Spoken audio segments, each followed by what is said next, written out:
같이 우리 사도행전 1장 13절 말씀.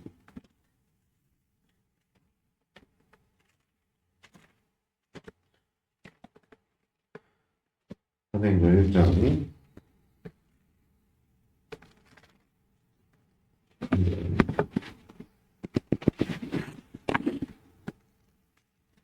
13절 14절 같이 읽겠습니다. 읽겠습니다. 시작. 들어가 그들이 요한은 다락방으로 올라가니 베드로와 요한, 야고보, 안드레아, 빌립, 도마, 바돌로메, 마테 및 알페오의 아들 야고보, 샬롯인 시몬, 야고보의 아들 유다가 다 거기 있어. 여자들과 예수의 어머니 마리아와 예수의 아버지가 마음을 같이 오로지 기도에 힘쓰더라. 아멘. 오늘 말씀의 제목은 기도는 가장 적극적인 기다림이라는 제목으로 하나님 말씀을 같이 나누도록 하겠습니다.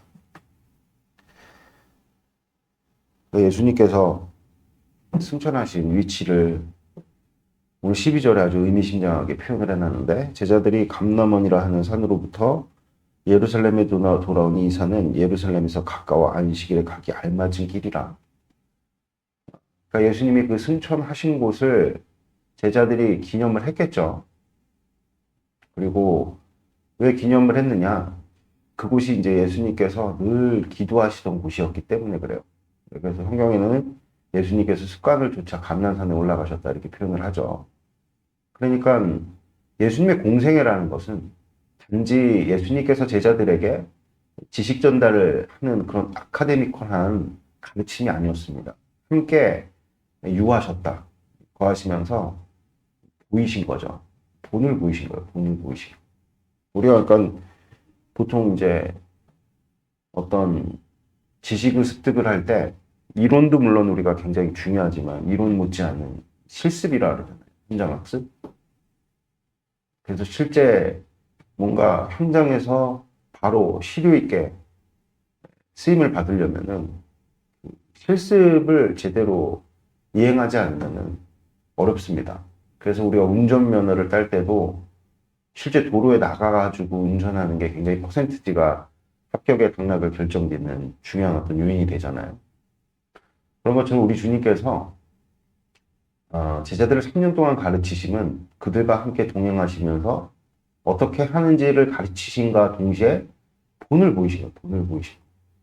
그러니까 예수님의 살과 피를 취해야 한다 할 때 우리는 그 살을 취하는 것을 굉장히 우리는 이 땅을 살아가는 그리스도인들에게는 굉장히 중요한 어떤 그런 가치입니다. 물론 뭐 피는 전제죠, 전제.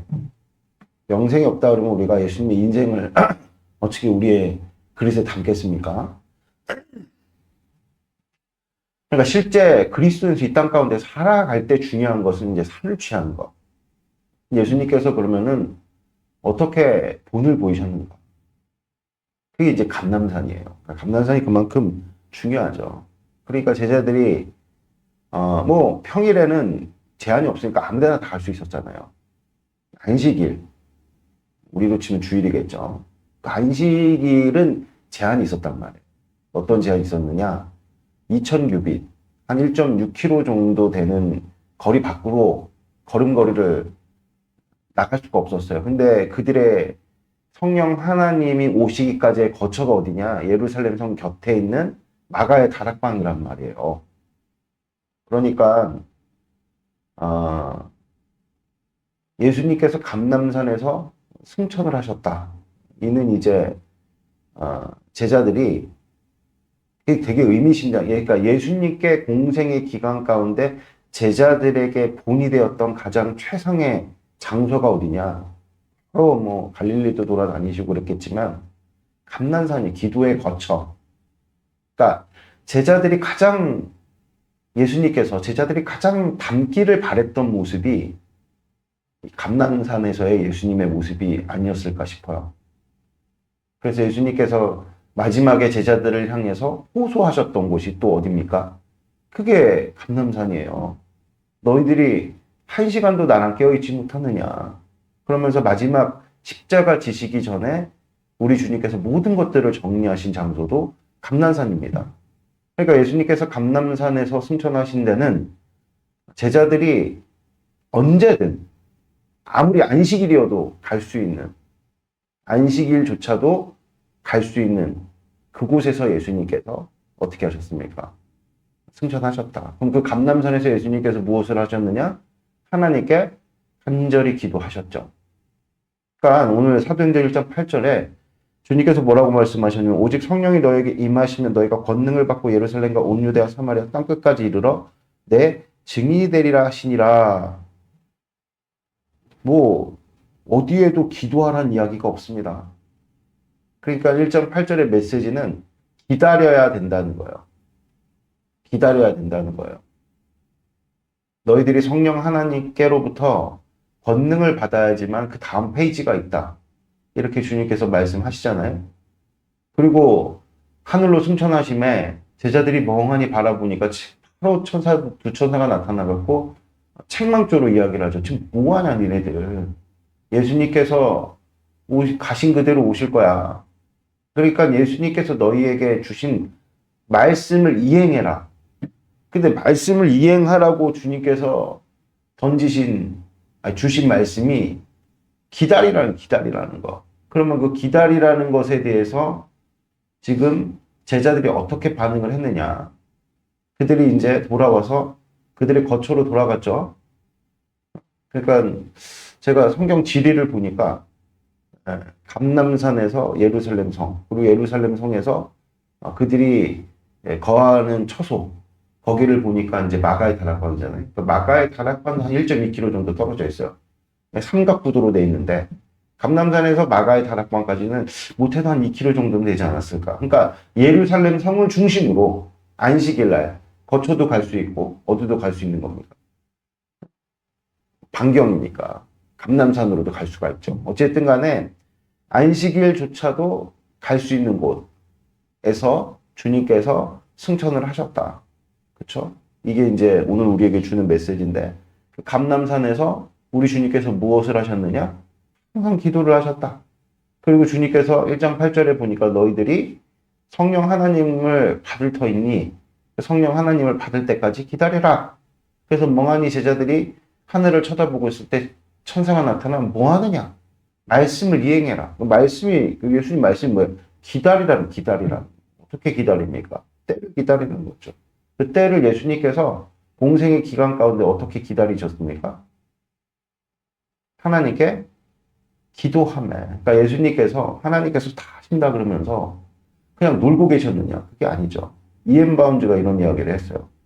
기도만큼 큰 노동이 없대요. 기도는 노동이다 이렇게 표현을 했답니다. 그러니까 기도는 수고다 이렇게 표현을 했다.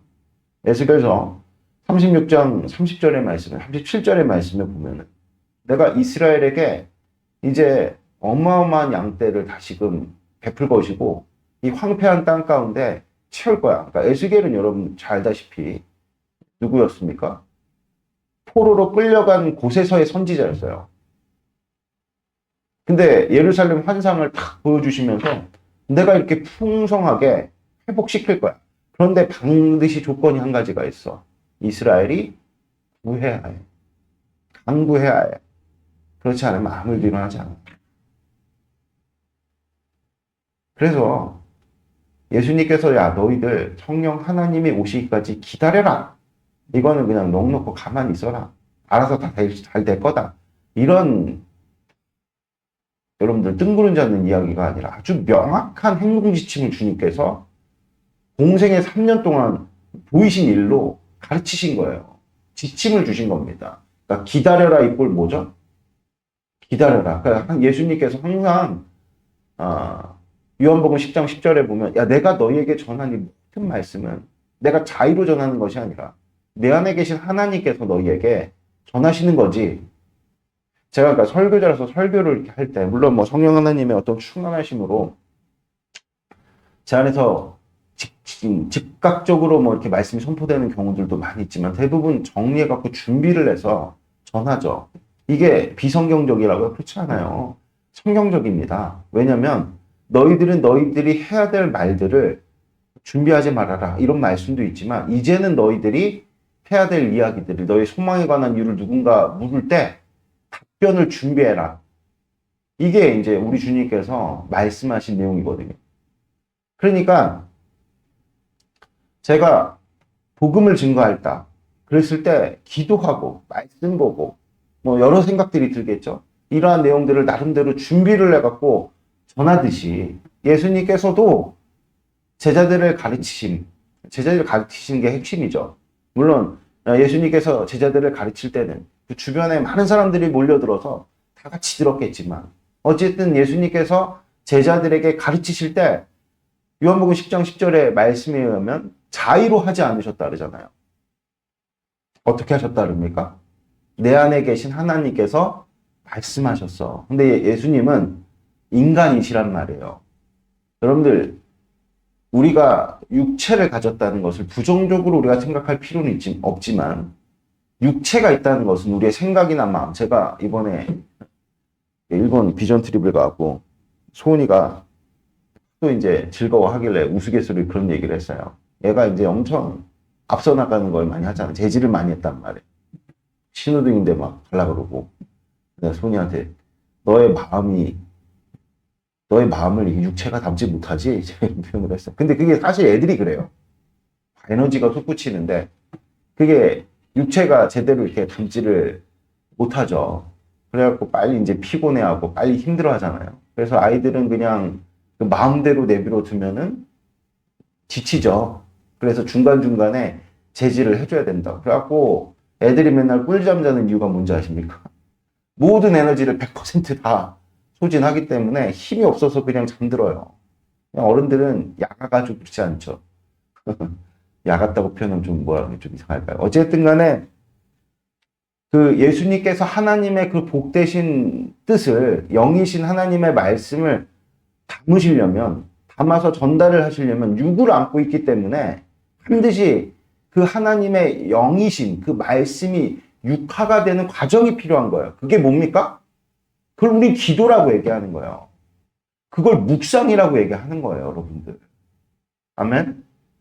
그러니까 하나님의 높으신 그 뜻을 이 감람산, 뭐 갈릴리에도 기도의 거처가 있었겠죠. 특별히 감람산에서, 그러니까 감람산이 굉장히 중요합니다. 왜냐하면 예언되어 있는 말씀에 근거한 장소기 때문이에요. 그곳에 가신다는 것은 내가 메시아임을 자각했다는 것이거든요. 근데 홀로 가시지 않냐시고 제자들을 다 끌고 갔단 말입니다. 그래서 본을 보이셨어요. 그리고 어떻게 하셨습니까? 간구하셨죠. 기도하셨죠. 그때 예수님 안에 계셨던 하나님. 근데 예수님 안에 어떻게 영이신 하나님이 계실 수가 있느냐? 그게 성령 하나님 때문에 그래요.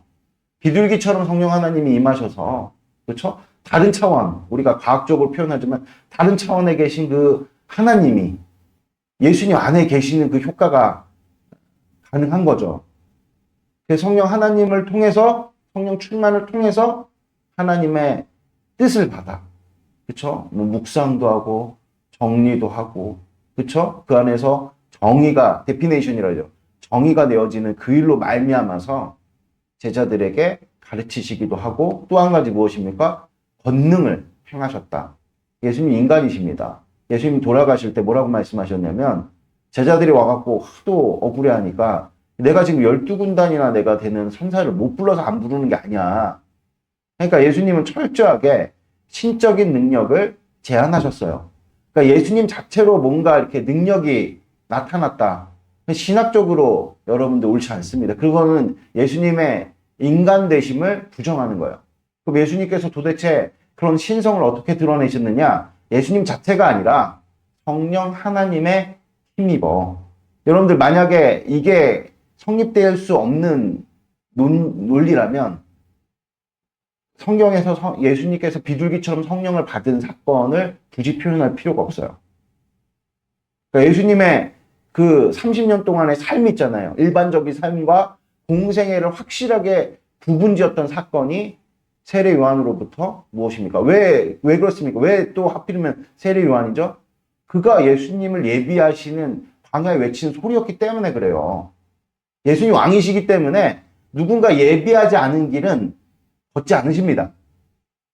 그러니까 세례 요한으로부터 세례를 받는다는 얘기는 그동안 다져놨던 세례 요한의 사역들을 이제 예수님께서 받으신다는 의미거든요. 그러니까 공생이 거기서부터 시작되는 거예요. 근데 놀랍게도 세례 요한으로부터 세례를 받을 때 성령 하나님이 위로부터 비둘기처럼 누구에게?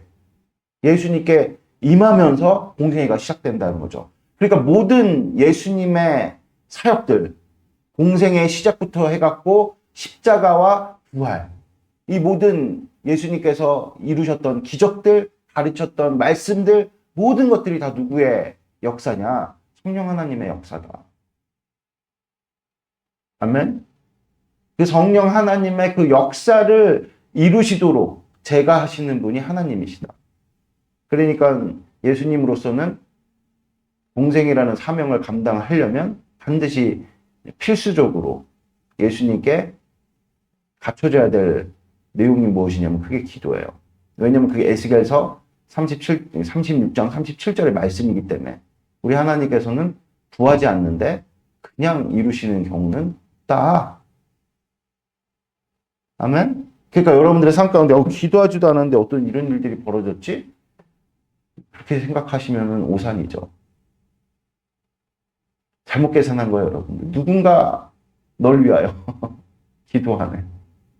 예전에 어떤 분이 굉장히 큰 목사님이셨던 것 같아요. 제가 헤어 집회인가 그때 가고 찬양 부르면서 한창 그 은혜가 충만할 때 제가 그 집회 가고 뭐 찬양도 부르고 설교도 부르는데 그때 설교의 말씀이 아주 마음 가운데 깊이 남아있던 것 중에 하나가 누군가 굉장히 큰 낙심에 빠져 있는데 정말 그 사람이 생각할 때 너무나도 외롭고 고립돼 있고 아무도 주변에 없고 그래서 정말 죽을 것만 같은 그런 상황 속에 갑자기 전화가 왔대요.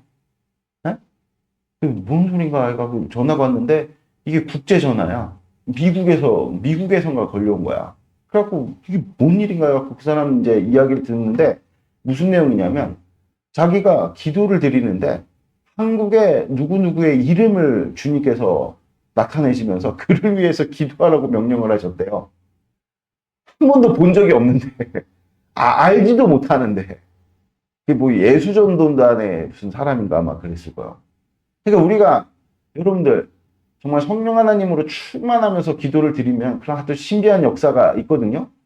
그러니까 알지도 못하는 사람을 그러니까 저도 그거에 대해서 왜 제가 공감을 하냐면 제가 예수님을 인격적으로 처음 만나고 감격에 맞지 않았을 때 갑자기 이제 저를 담당하고 있던 이제 관리하시는 뭐 그때는 리더였죠. 리더분이 연락이 오더니 나보고 선교를 가자. 말도 안 된다고 내가 무슨 선교냐고. 근데 처음에 그 성령 하나님으로 내가 예수님을 인격적으로 만나지 않았을 때는 그렇게 가자는 얘기들이 귀뚱에도 들리지 않고 웃긴다 이 정도 생각했던 내용이 성령 하나님으로 말미암아 내 마음 가운데 감동이 있으니 그 말이 정말 꿀송이처럼 달게 느껴지는 거야. 그래서 가겠다고 이렇게 제가 확정을 딱 짓고 대답을 딱 하자마자 그 예배당 밑에 있는 그 기도회 실에서 선교를 위한 기도회를 하고 있는데 그때 이제 통영 선교를 간다는 거였거든요. 기도를 드리는데 제가 통영당 한 번 가본 적이 없다고. 거기 어떤 사람들이 있는지도 모르고 그리고 선교가 뭔지도 모르고 그런데 그 통영 땅에 있는 사람들을 위해서 기도합시다 하는데 갑자기 눈물이 좌르르 흐르는 거죠.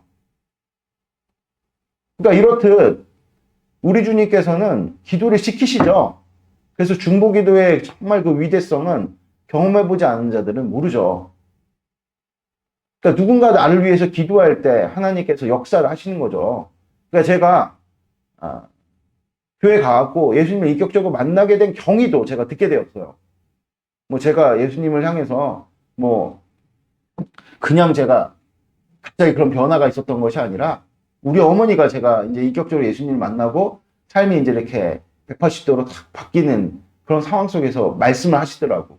나는 너에 대해서 지금까지 하나님께 기도를 드릴 때 아무것도 바란 것이 없고 너가 예수님만 잘 믿었으면 좋겠다라는 그런 기도만을 하나님께 드렸고 마침 신년에 교회에서 이게 말씀 기도 제목을 적어서 강단에 올려놓고 함께 기도하는 뭐 그런 의식들이 있었는 모양이에요. 보완된 의식이. 근데 거기에 누나 이름을 적으려고 하다가 잘못해갖고 제 이름을 적어갖고 이렇게 올렸다는 거예요. 그 기도의 제목이 평소에 너를 향한 그 기도의 제목이 그때 이루어진 것이 아니었는가 싶다. 저는 그거 확신합니다. 누군가 나를 위해서 기도할 때 여러분들 성령 하나님께서는 우리 하나님께서는 일하십니다. 아멘. 그러니까 성령 하나님은 스탠바이 하고 계시죠. 누구의 제가가 떨어져야 됩니까? 하나님의 제가가 떨어져. 왜 그러냐? 어제도 이제 우리가 청문회 비슷한 걸 했잖아요. 국정조사라는 어떤 이름을 달고 이 국가대표 축구 감독과 또 그것을 그 감독을 선임한 실무자와 그리고 그 모든 것들을 주관한 협회 회장 이 세 사람이 나와가지고 계속 이제 국회의원들하고 논쟁 아닌 논쟁을 이렇게 벌이는 걸 제가 잠깐 봤는데 이 쟁점 사안은 그거예요. 결과적으로 좋지 않았느냐 이게 이제 축구협회 관계자들의 이야기인 거고 계속해서 이제 질타를 하는 것은 너희들의 과정이 불공정했다 이 얘기를 하는 거거든요. 과정이라는 것은요, 어떤 속성을 띠냐면, 상호 간의 어떤 신뢰를 의미하죠. 기호체계를 존중한다는 겁니다. 그러니까 하나님께서 정해놓으신 룰이 있어요. 그것을 성삼위 하나님께서 존중하시는 거죠. 적극적으로 그것을 동의하고 기뻐하시는 거죠.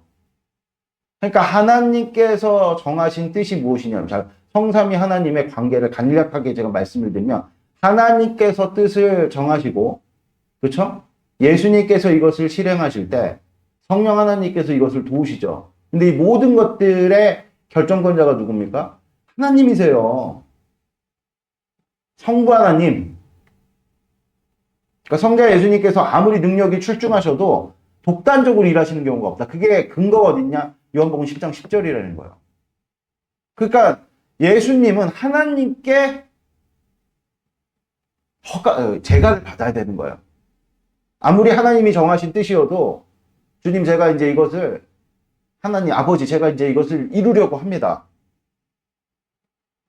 허락해 주십시오. 그럼 우리 주님께서 허락해 주시죠. 그럼 이제 누가 발동을 하기 시작하시는 겁니까? 성령 하나님께서 발동하기 시작하시. 이게 성삼위 하나님의 여러분들 사역하시는 절차입니다. 이 절차를 무시하실까요? 그러니까 우리가요, 잘 생각해야 될 게, 이 세상만 이렇게 보더라도, 그 절차가 무시됐다고 해갖고, 우리가 지금 국가대표 감독을 수행하는 홍명보 감독을 싫어하지 않아요. 국민들의 대다수를 보면.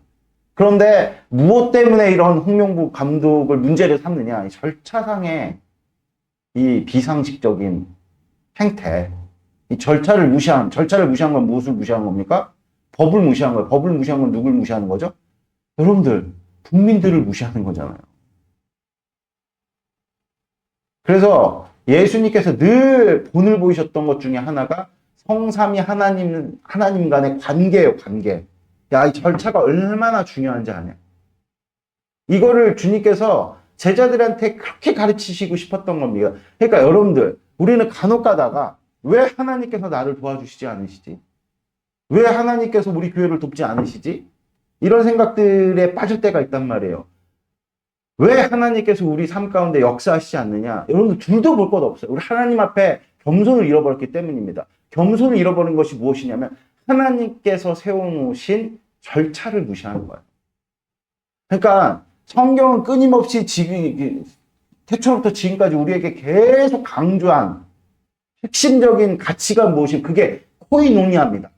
관계예요, 관계. 그러니까 관계가 깨지는 대부분의 문제가 뭐죠? 어떤 문제죠? 절차를 지키지 않는 거예요. 그러니까 서로 예의를 지키지 않는 거예요. 서로 존중하지 않을 때 관계가 깨집니다. 어제도 이제 이명고 형제 회사에 이렇게 갔는데 이명고 형제께서 정말 맛있는 음식으로 저를 이렇게 대접을 해줄 때 그렇게 융숭이 대접을 받으니 참 절로 마음이 참 흡족해지더라고요. 이제 목사로서 이제 대우하겠다고 그렇게 너무 과했어. 내가 그냥 푹밥 한 그릇 정도만 사주면 됐을 텐데 아닌가, 과한 게 아닌가. 나도 귀인이죠. 손님이죠. 귀한 손님이죠. 그렇게 코이노니아라는 것은 서로를 존중할 때 여러분들 성립되는 거예요. 우리 주님은 우리와 관계하기를 원하시죠. 그래서 하나님과 관계할 수 있는 절차를 우리에게 가르쳐 주셨어요. 그러니까 무슨 일이든지 간에 하나님께서 먼저 허락을 하셔야 됩니다. 내가 하나님이 아무리 하나님의 뜻이라고 해도 하나님께서 허락하시지 않았는데 내가 가갖고 막 섣부르게 먼저 해. 그럼 뭐가 그 일은 이루어질지 몰라도 뭐가 문제가 되는 거죠. 관계가 형성이 안 돼요. 관계가 깨져버리는 거예요. 아무리 옳은 일을 했어도 그러니까 다윗 왕에게 그런 존재가 있었어요. 요압이라는 군사령관이 굉장히 능력도 출중하고 눈치코치가 빨라요. 근데 항상 다윗의 마음을 상하게 했던 것이 무엇이냐면 다윗의 어떤 통솔 아래 일을 진행하는 것이 아니라 독단적으로 자꾸만 하려고 그래. 그러니까 다윗을 존중하지 않아, 왕으로서. 존중심이 부족해. 그 요압이 실력도 있고 수완이 좋아서 죽을 때까지 그 군사령관의 그 직위에서 뭐 이렇게 쫓겨나가고 그렇진 않았는데 다윗이 죽을 때 뭐라고 얘기를 했냐면 솔로몬에게 절대로 요압은 평안하게 저 세상으로 가게 하지 말아라. 그래가지고 이제 솔로몬의 손에 죽게 됐거든요. 오명이죠, 인생에. 이유가 무엇입니까? 다윗과의 코이노니아가 형성되지 않은 거죠. 그러니까 하나님과의 코이노니아, 관계를 설정하기 위한 가장 중요한 가치가 무엇이냐면 하나님께 허락을 받는 거예요. 그러니까 하나님이 정하신 절차를 존중하는 것. 그게 교회든 개인이든 이루어지지 않으면은 여러분들 하나님께서는 일하실 수가 없죠. 그러면 뭐가 우리가 말씀을 지킨다고 내가 뭐 똑바로 살려고 애를 썼습니다. 근데 제가 늘상 말씀드리지만 하나님 사랑을 가지고 이웃 사랑을 구현하는 것은 죄된 인간으로서는 불가능합니다. 다 왜곡돼요. 처음 내가 가지고 있었던 의도와는 전혀 다른 어떤 결과를 맺습니다. 그러면서 우리가 왜 내가 하나님의 약속의 말씀대로 살려고 애를 썼는데 하나님 왜 날 도와주시지 않느냐. 이런 자꾸 내 인생에 의문이 남는 거예요. 뭐가 여러분들 우리 가운데 간과됐기 때문입니까? 우리 보통 이제 이렇게 얘기하죠. 기도를 안 한다. 그러니까 기도를 안 한다가 어떤 의미를 담고 있냐면 하나님께 지금 허락을 안 받는다. 하나님이 세워놓으신 절차를 무시한다. 예수님이 하나님의 뜻을 몰라서 안 했겠습니까? 독단적으로 일을 못 하셔서 안 했겠냔 말이에요. 아니에요. 하나님께서 세워놓으신 절차, 일보다도 무엇을 더 중시했죠? 관계를 중시했죠. 하나님과의 관계. 베스간을 쫓아 감난산에 올라가셔서 늘 간구했다. 그래서 주님께서 이루어 주시도록 에스겔서 36장 37절의 말씀이 이루어지도록 기도를 드릴 때 하나님이 허락을 탁 하시는 그 순간에 이제 성령 하나님 관계가 이제 코이노니아가 형성됐으니 하나님이 허락하셨구나. 이것을 여러 채널을 통해서 깨닫게 되잖아요. 깨닫게 된 그 일을 이제 두려움 없이, 그렇죠? 망설임 없이 행하시네. 그래서 여러분들 우리 인생의 가장 빠른 길이, 가장 수월한 길이 어떤 길이냐? 하나님께 허락받아서 하나님이 세워놓으신 절차를 인정함으로 간구하고 기도하는 그런 우리 삶에 그게 가장 인간적인 양식으로 볼 때는 기도할 시간을 그냥 빨리 해라 아니란 말이에요. 마틴 루터나 빌 하이빌스 목사님이 너무 바빠서 기도합니다. 이런 표현이 왜 나오냐면 내 힘으로는 안 되죠. 하나님이 하셔야 됩니다. 할렐루야. 그래서 감람산이에요. 안식일조차도 너희들이 감람산에 가서 주님께 기도해라. 내가 너희에게 본을 보였던 모습들을 다시 결단코 잊지 말아라. 그래서 제자들이 곧바로 마가의 다락방에 가서 뭐 했습니까? 간구했어요. 기도했다고 나오잖아요. 열흘 동안 간절히 구했단 말이에요. 그럴 때 성령 하나님께서 열흘이면 여러분들 엄청 빨리 온 거 아니에요? 빨리 오신 거 아닙니까? 승천하신 지 열흘 만에 오셨다니까요. 이스라엘이 옹매불만 메시아를 기다렸던 게 500년인데 말라기 선지자로부터 예? 성령 하나님이 오시기까지는 며칠밖에 안 걸렸다고요?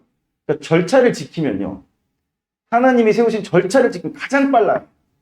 기도드리겠습니다. 하나님 아버지, 감사합니다.